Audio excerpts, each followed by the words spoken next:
कहानी की शुरुआत में हमें एक वेयर हाउस को दिखाया जाता है जहां पर बहुत सारे लोग सामान को एक जगह से उठाकर दूसरी जगह पर ले जा रहे हैं। सभी लोगों की एज लगभग 16 साल से 22 साल के बीच में है। सामान का वजन बहुत ज्यादा है, ये उनके एक्सप्रेशन को देखकर ही बताया जा सकता है। भारी सामान की वजह से उनकी बॉडी को कांपते हुए देखा जा सकता है। हालांकि वो लोग सामान छोड़ सकते हैं, लेकिन उनके अंदर बिल्कुल भी हिम्मत नहीं है और ना ही वो इसके बारे में कंप्लेन कर सकते हैं। हालांकि भारी सामान की वजह से वो थके हुए हैं, लेकिन वो काम करने के लिए मजबूर है क्योंकि ये लोग इस जगह पर बिल्कुल स्लेव की तरह हैं और उन्हें इस जगह से बाहर जाने की भी अनुमति नहीं है। और ये सामान किस चीज के लिए यूज हो रहा है इस बारे में भी वो नहीं जानते और अपने डर की वजह से वो इसके बारे में पूछ भी नहीं सकते। इन लोगों के ग्रुप के अंदर एक यंग लड़का है जिसकी उम्र लगभग 20 साल है। वो इस जगह पर लगभग 10 साल से है और यहाँ पर काम करने के लिए मजबूर है। इसका मतलब ये नहीं कि उसे इस तरह की लाइफ जीना पसंद है। बाकी सभी लोगों की तरह वो भी बाहर जाकर फिर से बाहर की दुनिया को देखना चाहता है। उसके बाल छोटे और काले रंग के हैं, एक ऐसा चेहरा जिसे नॉर्मल कहा जा सकता है, जिस पर अभी बहुत ज्यादा मिट्टी लगी हुई है और उसने एक फटी हुई ब्राउन शर्ट पहन रखी है। वो शर्ट ओरिजिनली सफेद रंग की थी जो समय के साथ धीरे धीरे खराब हो गई। हमारे मेन कैरेक्टर का नाम हेनरी है। हेनरी अपना सामान नीचे रखकर एक गहरी सांस लेता है और सभी लोगों की तरफ देखता है जो आराम करने के लिए जमीन पर फैले हुए हैं। तभी उनमें से एक लड़का बोलता है, हेनरी, तुम रियली एक ऐसे पर्सन हो जो इस काम के लिए बने हो। हालांकि देखने में तुम्हारी बॉडी ज्यादा बढ़िया नहीं है, लेकिन तुम्हारी मसल्स में बहुत ज्यादा स्ट्रेंथ है। वो लड़का बोलते हुए बीच बीच में गहरी सांस लेता है। थकावट की वजह से उसका दिल बहुत जोरों से धड़क रहा है। रियली यहाँ का काम बहुत ज्यादा हार्ड है।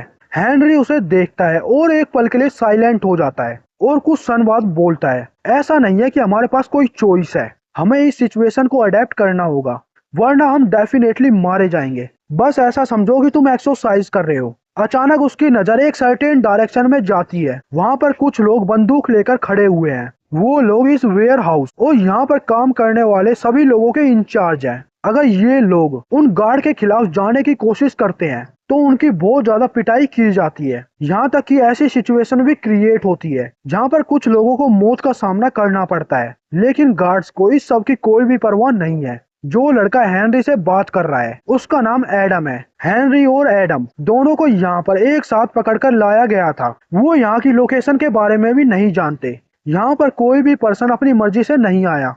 हेनरी और एडम दोनों ही बचपन के दोस्त हैं और हमेशा साथ ही रहते हैं और लगभग सभी काम को साथ में ही करते हैं। उन दोनों की फैमिली एक दूसरे के बहुत करीब है। इनफैक्ट एडम की सिस्टर की शादी हेनरी के साथ होनी थी। ये डिसीजन दोनों फैमिलीज ने मिलकर लिया था ताकि दोनों फैमिली और भी ज्यादा करीब आ सके। और हाँ, हेनरी और वो लड़की एक दूसरे को पसंद करें या नहीं, उनके परिवार को इसकी कोई परवाह नहीं है। हेनरी और एडम दोनों ही रिच फैमिली से बिलोंग करते हैं। इन दोनों को बचपन से ही पार्टीज बहुत ज्यादा पसंद है। ज्यादा सोचने की जरूरत नहीं है, ये बस बच्चों की पार्टी है जिसमें अल्कोहल इंक्लूड नहीं है। एक पार्टी के दौरान इनके दोस्तों ने इन्हें धोखे से अल्कोहल पिला दी।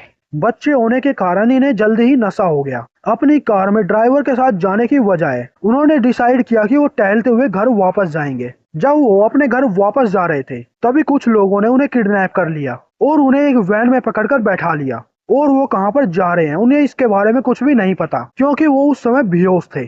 और उन्हें इस जगह पर लाकर काम करने के लिए फोर्स किया गया क्योंकि हेनरी और एडम दोनों ही बिगड़े हुए थे, तो उन्होंने काम करने से मना कर दिया। लेकिन कुछ पिटाई होने के बाद उन्हें समझ आ गया कि उनके पास दूसरी चॉइस नहीं है। उन्होंने काम करना शुरू कर दिया। हालांकि उन्हें यह बिल्कुल पसंद नहीं है और वो दोनों 11 साल से यहाँ पर काम कर रहे हैं, लेकिन फिर भी उन्होंने यहाँ से भागने की हिम्मत नहीं की। इसकी वजह ये है क्योंकि इन दोनों ने बहुत सारे लोगों को यहाँ से भागने की कोशिश करते हुए देखा, लेकिन एंड में सभी मारे गए। यहाँ का सिक्योरिटी लेवल बहुत ज्यादा हाई है।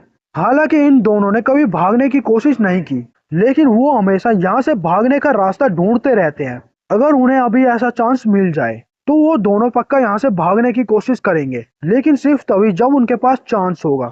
एडम हेनरी की ओर देखता है और थोड़ा स्ट्रगल करते हुए जमीन से उठ जाता है। वो जमीन पर इसलिए बैठा हुआ था क्योंकि जो सामान उन्होंने उठाकर रखा था वो आखिरी सामान था, इसलिए उन्होंने ब्रेक ले लिया। वरना अब तक जमीन पर बैठने के लिए उनकी पिटाई कर दी जाती। एडम गहरी सांस लेता है और हेनरी से बात करता है। हम आसानी से घर वापस जा सकते थे, लेकिन अल्कोहल की वजह से सब खराब हो गया। तभी हेनरी बोलता है, डोंट वरी, हम डेफिनेटली फ्यूचर में यहाँ से बाहर जा सकते हैं। अगर तुमने अभी हार मान ली तो तुम वापस कैसे जाओगे, हम ये भी नहीं जानते। शायद वो हमें यहाँ से बाहर जाने दे। एडम हंसते हुए बोलता है, शायद मुझे तुम्हारी तरह पॉजिटिव होना चाहिए। तुम बहुत लंबे समय से ये सब बोल रहे हो, लेकिन फिर भी काफी साल बीत गए और अभी तक हमें चांस नहीं मिला।